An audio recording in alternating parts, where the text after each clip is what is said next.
की कक्षा में हम लोग अध्ययन कर रहे हैं कृष्ण की ओर। तो अध्याय चल रहा था परम प्रभु की ओर गमन।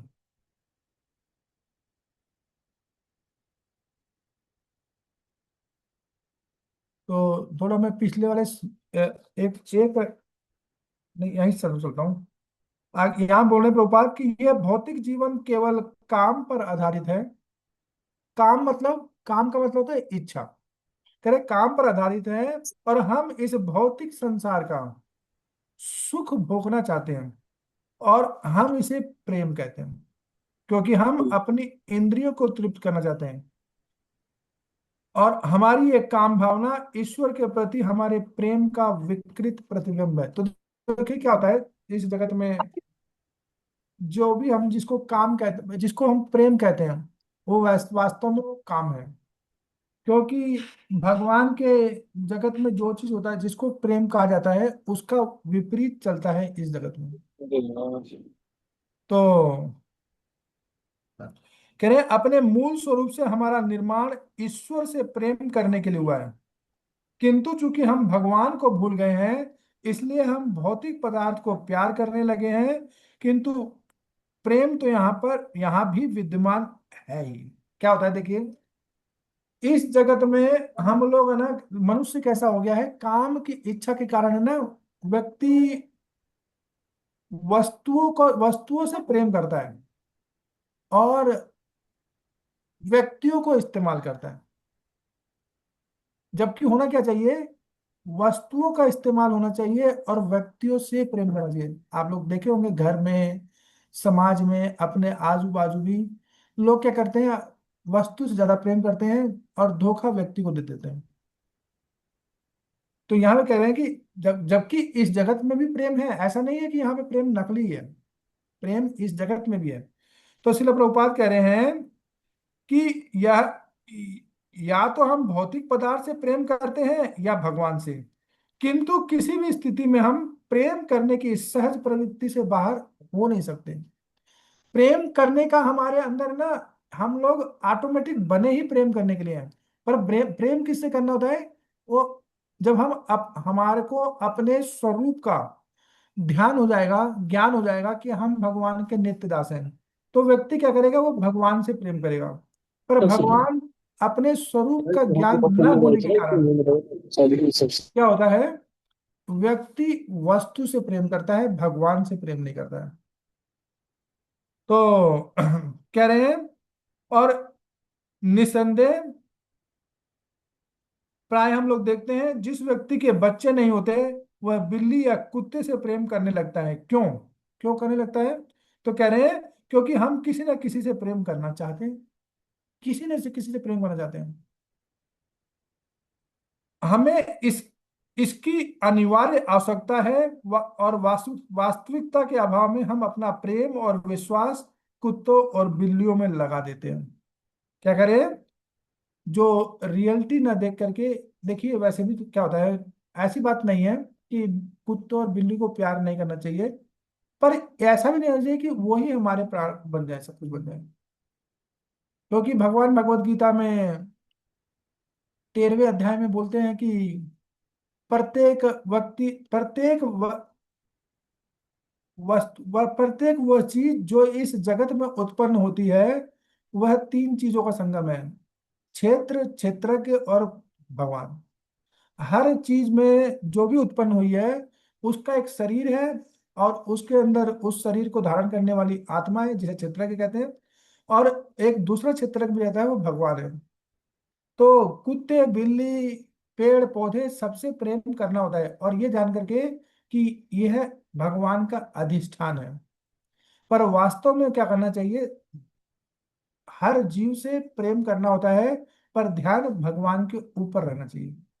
पर लोग क्या करते हैं, इस जगत में प्रेम करते हैं उसको भगवान मान करके नहीं, उसके देह से प्यार करते हैं।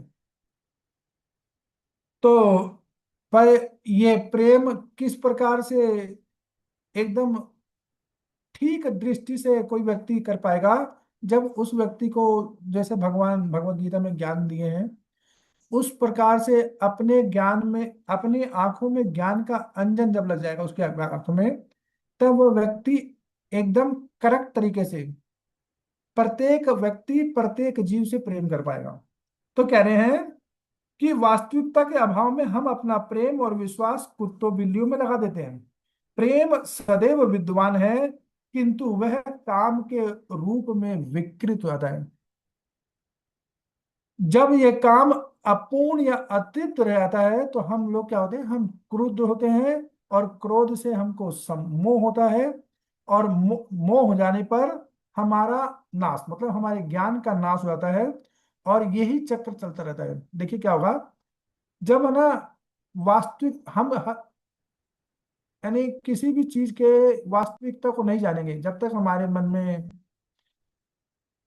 नहीं, हमारे अंदर भगवान का ज्ञान नहीं हो, भगवान द्वारा जो दिया गया प्रदत्त ज्ञान है भगवत गीता का, वो ठीक रूप से अगर नहीं आया, तो क्या होगा, हम लोगों को कोई भी चीज, हम जिससे प्रेम कर रहे हैं वो हमसे प्रेम ना किया, तो ऐसा ही होगा। जब वो उसके तृप्ति नहीं होगी तो हमें क्रोध आएगा, और क्रोध आने से हमारे को उससे मोह, क्योंकि हम मानते हैं ना कि ये मेरा है, और वो इस चक्कर में मोह से फंसते हैं। और मोहित होने के कारण क्या होता है, हमारा ज्ञान नाश होता है, और ज्ञान नाश होने से हम लोग कुछ अनिष्ट कर बैठते हैं, और ये चक्र हमेशा चलता रहता है, लगातार चलता रहता है।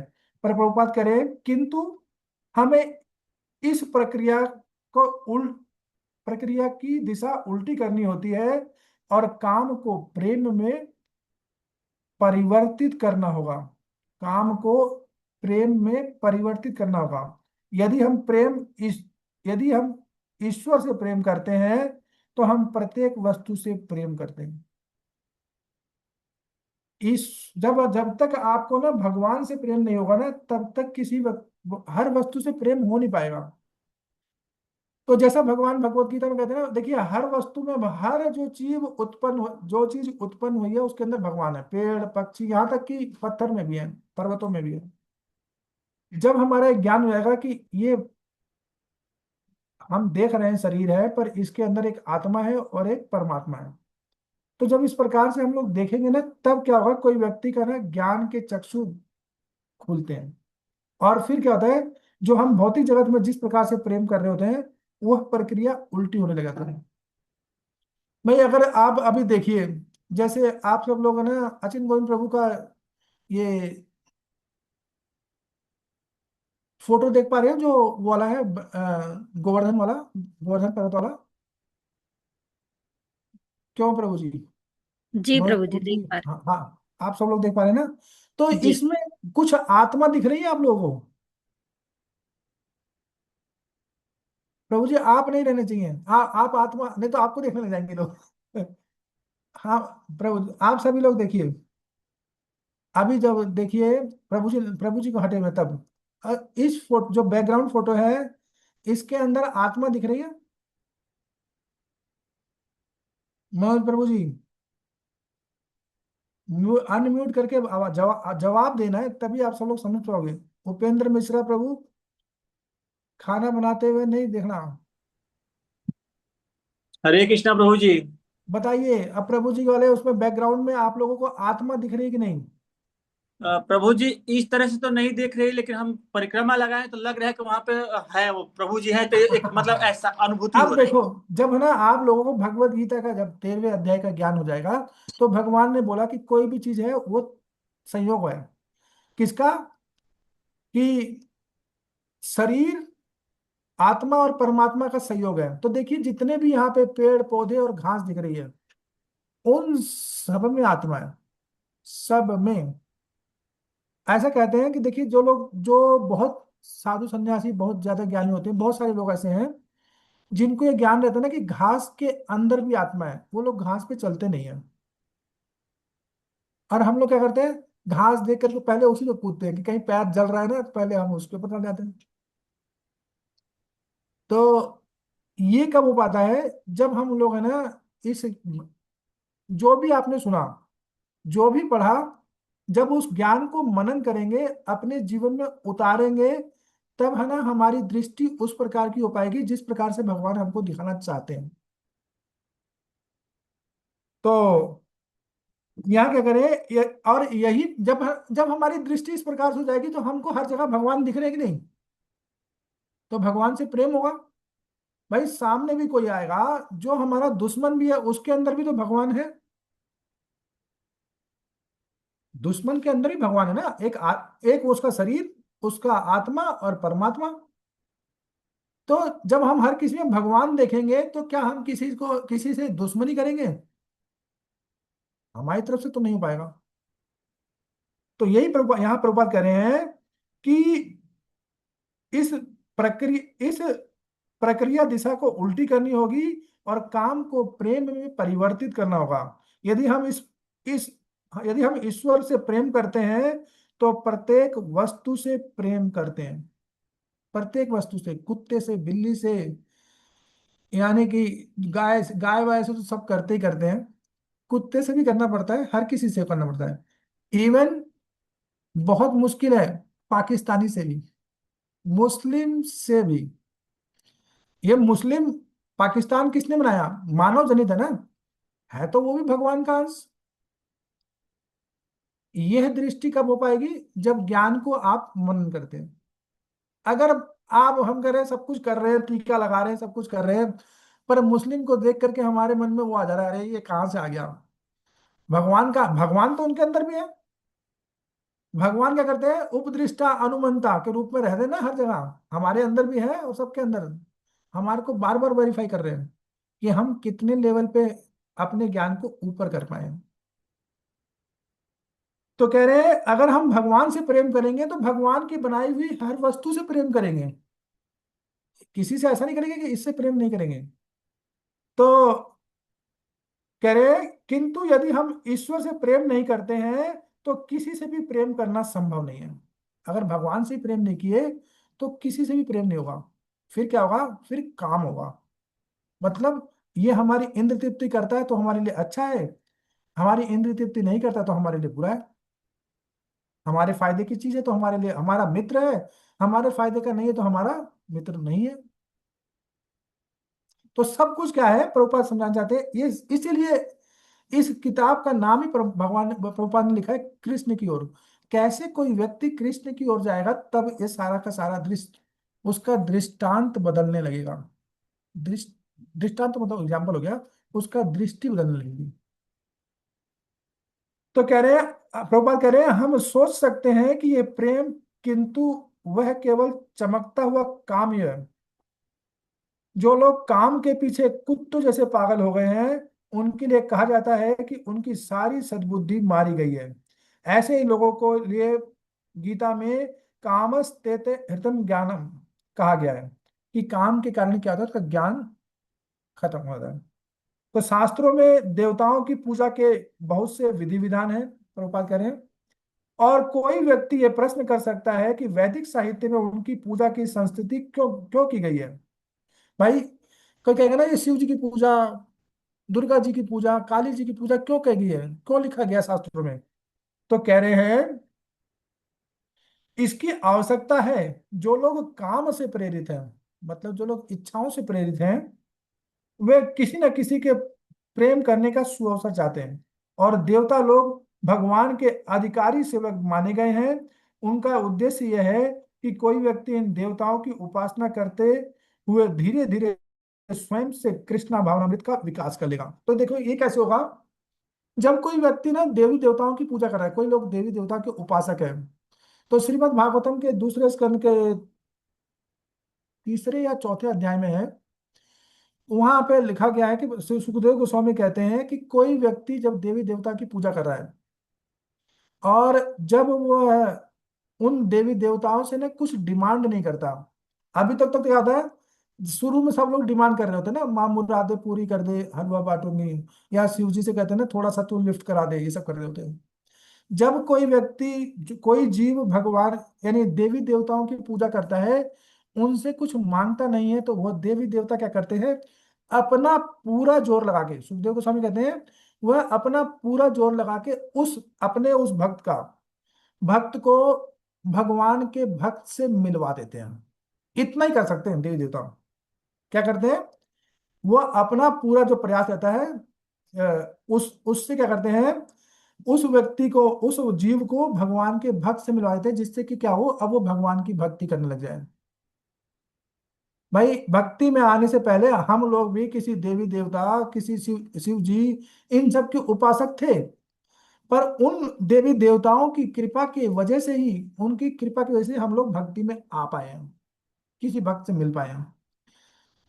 इवन देखिए, भक्ति तो भगवान भी नहीं दे सकते किसी को, पर कौन दे सकता है, भगवान का भक्त ही दे सकता है। तो ये सारे देवी देवता क्या करते हैं, भगवान के भक्त से उस व्यक्ति को मिलाने का प्रयास करते हैं, जिससे कि वह व्यक्ति भगवान की भक्ति करने जाए। तो कह रहे हैं कि कोई व्यक्ति इन देवताओं की उपासना करते हुए धीरे धीरे स्वयं में कृष्ण भावनामृत का विकास कर लेगा। किंतु यदि कोई व्यक्ति किसी भी सत्ता के प्रति पूर्णतया नास्तिक है, किसी देवी देवता की पूजा नहीं करता, एकदम नास्तिक बन गया है, और उद्दंड है और विद्रोही है, तो उससे क्या आशा की जा सकती है, वो क्या करेगा। जब कोई किसी देवी देवता का ही भक्ति नहीं कर रहा है, पूजा नहीं कर रहा है, तो उसका कैसे क्या होगा। तो कह रहे हैं, तो उससे, अतः किसी व्यक्ति की किसी उच्चतर सत्ता के प्रति आस्था का आरंभ देवताओं की आराधना से ही होता है। भाई कोई व्यक्ति का आस्था कब चालू हो रही है, वो देवताओं की उपासना करने लग जाए, वहां से स्टार्ट होता है, और धीरे धीरे आकर करके एक लेवल पे आके क्या होता है, वह व्यक्ति फिर भगवान की उपासना करने लग जाता है। इसीलिए शास्त्रों में देवी देवताओं की भक्ति का बारे में कहा गया है, जिससे कि ना जो लोग कुछ नहीं करते कम से कम कुछ तो करें। अरे और भाई भगवान के धाम नहीं आ रहे, कम से कम ऐसा तो करें कि स्वर्ग जाएं, ये जाएं, देव देवता बने, ये सब करें। तो कह रहे, किंतु यदि हम सीधे परम प्रभु कृष्ण की उपासना करें, तो देवताओं की आराधना की कोई आवश्यकता नहीं है। क्या बोले प्रभुपाद, अगर हम डायरेक्ट भगवान की पूजा कर रहे हैं, तो देवी देवताओं की पूजा करने की कोई आवश्यकता नहीं है। क्यों, जैसे बोला गया ना, जैसे ये शरीर क्या है, एक पेड़ के समान है, और हमारा पेट क्या है, जड़ है। अगर हम, जैसे हम पेट में कुछ डालते हैं, हमारे को हाथ में दर्द हो रहा है, तो ऐसा तो नहीं करेंगे कि गोली हाथ को खिला दें, पेट को खिलाते हैं तो हाथ दर्द ठीक हो जाता है, सर दर्द ठीक होता है पेट में जाने से। तो उसी प्रकार से जब हम भगवान की भक्ति करते हैं, तो सारे देवी देवता अपने आप संतुष्ट हो जाते हैं, सभी देवी देवता।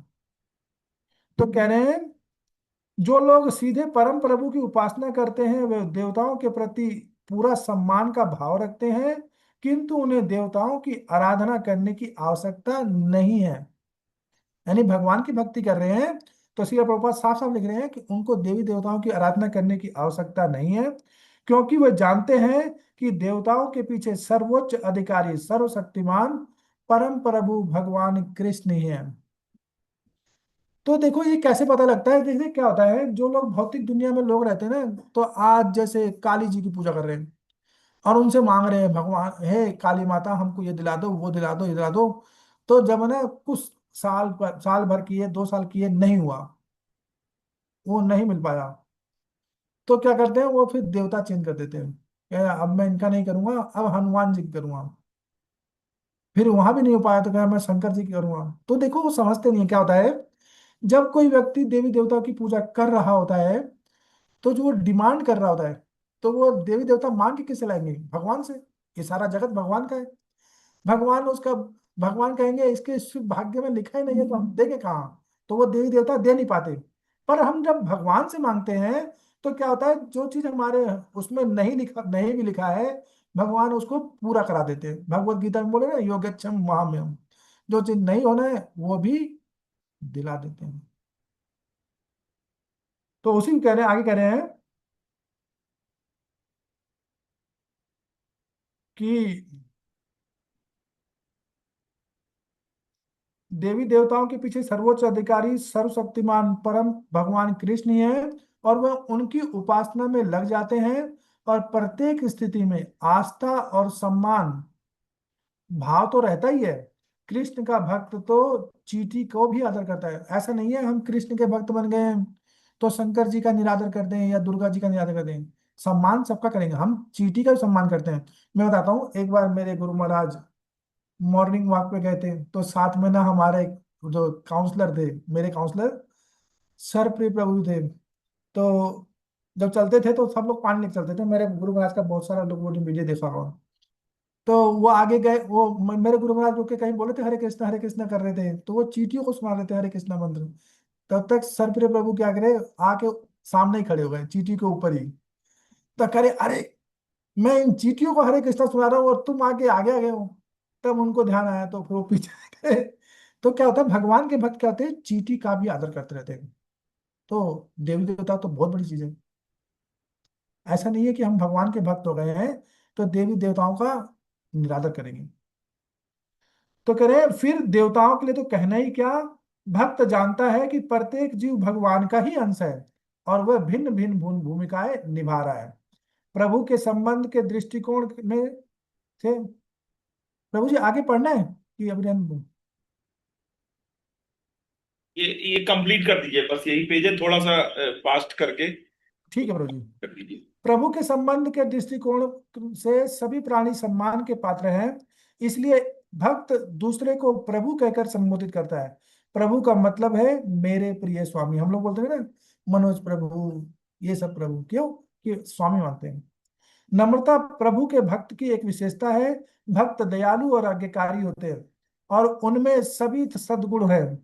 सारांश ये है, यदि कोई व्यक्ति भगवान का भक्त बन जाता है तो उसमें समस्त सद्गुण स्वतः विकसित हो जाते हैं, सारे गुण आ जाएंगे। और जीव अपने मूल स्वरूप से पूर्ण है, किंतु काम दोष से वह दूषित हो जाता है। सोने का छोटे से छोटा खंड भी सोना ही है। इसी प्रकार पूर्ण ब्रह्म का अंश जीव भी पूर्ण है, हम लोग भी पूर्ण है। पर क्या होता है, हम लोग है ना भौतिकतावादी के कारण हम अपने स्वभाव को भूल गए हैं कि हम भगवान के अंश हैं, भगवान के दास हैं। इसको भूल कर क्या कहते हैं कि मैं हूं, मैं ही करने वाला हूं, मैं नहीं करूंगा तो ये मेरे बच्चों से खाएंगे कैसे, जिएंगे कैसे, ये भावना आती है। तो कहते हैं इसलिए ये एक श्लोक है, मंत्र है वैसे, कहते हैं ओम पूर्णम इदम ओम पूर्णम अधः पूर्णम इदम पूर्णात पूर्णात पूर्णम उच्यते पूर्णस्य पूर्णमादाय पूर्णम एव अवशिष्यते। देखिए भगवान पूर्ण है और उनसे वो इस प्रकार से पूर्ण है कि उनसे जो चीजें निकलती है ना वह सब पूर्ण है। ये ब्रह्मांड भगवान से आया है। आप लोग है ना आज एक कॉपी पेन लेके बैठ जाए और लिख के सुबह तक कि भगवान ने इसमें क्या गलती कर दी है, कोई चीज ऐसी है जो भगवान ने न बनाई हो, तो ऐसा कोई चीज मिलेगा ही नहीं। तो भगवान पूर्ण है और उनसे निकलने वाली सारी चीजें पूर्ण होती है। तो कहते हैं उद्भुत चीजें दृश्यमान जगत भी सब प्रकार से पूर्ण है और जो परम पूर्ण से उत्पन्न होता है वह स्वयं में पूर्ण होता है। उस पूर्ण से अनेक पूर्ण इकाइयां उत्पन्न होने पर भी पूर्ण ही शेष रहता है। मतलब भगवान से सब कुछ निकलता है तो ऐसा नहीं है भगवान कम हो गए, पर भगवान भी पूर्ण ही रहते हैं। तो कहते हैं भौतिक पदार्थ के संग दोष से प्रभु का पूर्णांश यह जीव अधः पतित हो जाता है, किंतु कृष्ण भावनामृत की इस प्रक्रिया से वह पुनः पूर्ण तत्व को प्राप्त कर लेगा और इस भावना से वह वास्तव में सुखी हो सकता है और इस भौतिक शरीर को छोड़ने के पश्चात परम धाम में प्रवेश करता है, जहाँ शाश्वत जीवन, पूर्ण आनंद और पूर्ण ज्ञान है। तो हम लोग है ना, हम लोग भी सच्चिदानंद है और भगवान भी सच्चिदानंद है। पर हम लोग इस जगत के साथ संपर्क में आने के कारण क्या कर रहे हैं, हम अपने आप को भूल गए हैं, अपने ज्ञान को भूल गए। हम लोग ज्ञान हमेशा है, पर इस भौतिक जगत के संपर्क में आने के कारण क्या हो गया है, हम लोग बद्ध जीव हो गए हैं। पर भक्ति क्या करता है, जैसे जैसे भगवान की भक्ति करता रहेगा, भगवान का नाम जप करके उसका श्रवण करता रहेगा, तो धीरे धीरे वह अपने स्वरूप को जागृत कर सकता है और इस प्रकार से वह फिर से सुखी हो जाएगा, जैसा भगवान के धाम था, वापिस भगवान के धाम में भी चला जाएगा। ऐसा नहीं होगा कि आप भक्ति करने लग जाए और सुखी हो गए तो अब भगवान के धाम जाने की क्या जरूरत, सारी व्यवस्था तो भगवान ने यहाँ सही कर दी है ना। भगवान कहे तुमको यहाँ वापस आना ही है, अपने घर वापस आना है। तो इस प्रकार से ये कृष्ण की और पुस्तक का आज यहाँ समापन होता है और मेरा भी थोड़ा सा भाग्य था इसको पूरा करने के लिए, प्रभु जी की तरफ से आज्ञा आ गई, हरे कृष्णा। जगत गुरु श्रील प्रभुपाद की जय। कृष्ण की और पुस्तक की जय। हरे हरे कृष्ण। कृष्णा। बहुत बहुत धन्यवाद प्रभु जी। प्रभु जी बिल्कुल लास्ट मोमेंट पे एक्चुअली कुछ गेस्ट आए थे, तो इस जी। कारण से मुझे